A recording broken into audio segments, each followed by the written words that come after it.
ចា៎មានសួរសួស្តីពុកម៉ែបងប្អូនទាំងអស់គ្នាបងប្អូនកំពុងកំពុងពិបាករស់នៅមានន័យធ្វើម្ហូបប្រចាំថ្ងៃមកមើលនាងខ្ញុំធ្វើស្ងោរជ្រក់សាច់គោជាមួយនឹងខ្ទឹមប្រាំងបងប្អូនធ្លាប់ឃើញគេជ្រក់ក្រៅឆ្នាំងតែខ្ញុំអត់ធ្វើក្រៅឆ្នាំងទេខ្ញុំធ្វើនៅក្នុងឆ្នាំងបងប្អូនគ្រឿងផ្សំងាយស្រួលបំផុតបងប្អូនខ្ញុំប្រើសាច់គោចំនួន3ខាំហើយគ្រឿងយើងដាក់ជាមួយទឹកនេះមួយងាស់នេះគឺមានគល់លក្ខីសាច់ម្ដេងម្ទេសហើយនឹងក៏ខ្ទឹមបងប្អូនខ្ទឹមយើងដាក់3 4មើមមកយើងវាយវាបកស្បកចេញមកដាំទឹកឲ្យពុះយើងដាក់គ្រឿងនឹងចូលបងដាក់ចូលទាំងអស់ចាំទឹកពុះខ្លាំងចាំដាក់ណាបងកុំដាក់តាំងទឹកអត់តន់ពុះខ្ញុំធ្លាប់ឃើញគេធ្វើ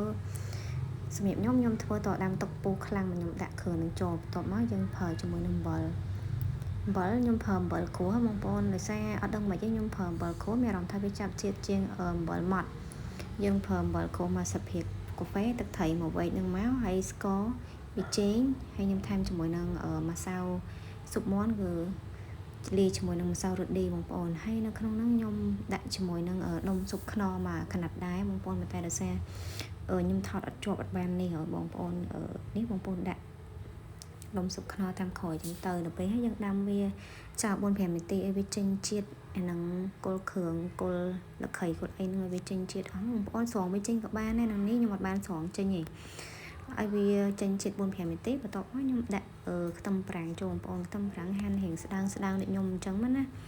ហើយបងប្អូនដាំវាមកពុះមកយើងដាំវាពុះហើយយើងភ្លក់មើលរសជាតិទៅបងប្អូនរសជាតិយើងដាក់តាមចំណង់ចិត្តទៅដោយសាររសជាតិនេះខ្ញុំយករសជាតិវាដិតតិចស្រួលដល់ពេលដែលយើងចុចឲ្យខូចដាក់ជីទៅគឺវាមានជាតិឆ្ងាញ់បងប្អូននេះបើកម្លាំងទៀតមកមេនុយនេះហ៎ងាយស្រួលបងប្អូនខ្ញុំធ្វើអត់ដល់10នាទីបងប្អូនសម្រាប់គ្រឿងផ្សំគឺវាងាយបំផុតបងហើយ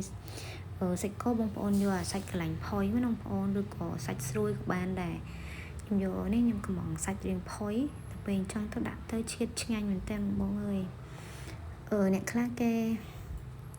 ដាក់រៀបក្នុងចានគេដាក់ដាំទឹកឲ្យពុះហើយគេយកមករសជាតិល្មមហើយគេចាក់ហៀបសាច់នៅខាងក្រៅអញ្ចឹងបងប្អូនប៉ុន្តែខ្ញុំអត់សូវចូលចិត្តបែបអញ្ចឹងណាដល់ពេលខ្ញុំដាក់ឲ្យវារៀងឆ្អិនបន្តិចទៅក៏អត់ឆ្អិនខ្លាំងរហូតដល់ខ្សោះដែរយើងដាក់វាមកពុះសាច់គោហ្នឹងមកយើងលើកដាក់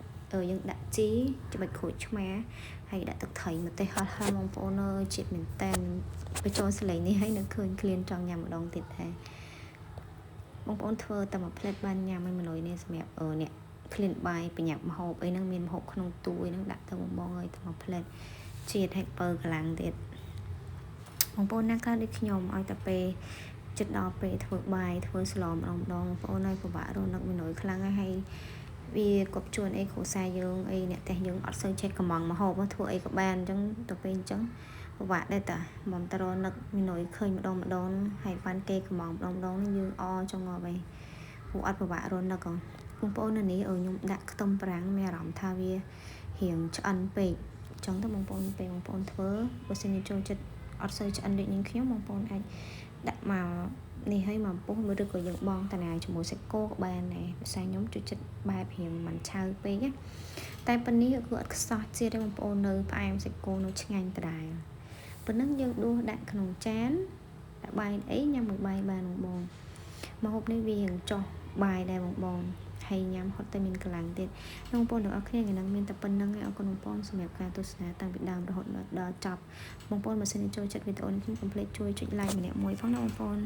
ជួបគ្នាវីដេអូក្រោយ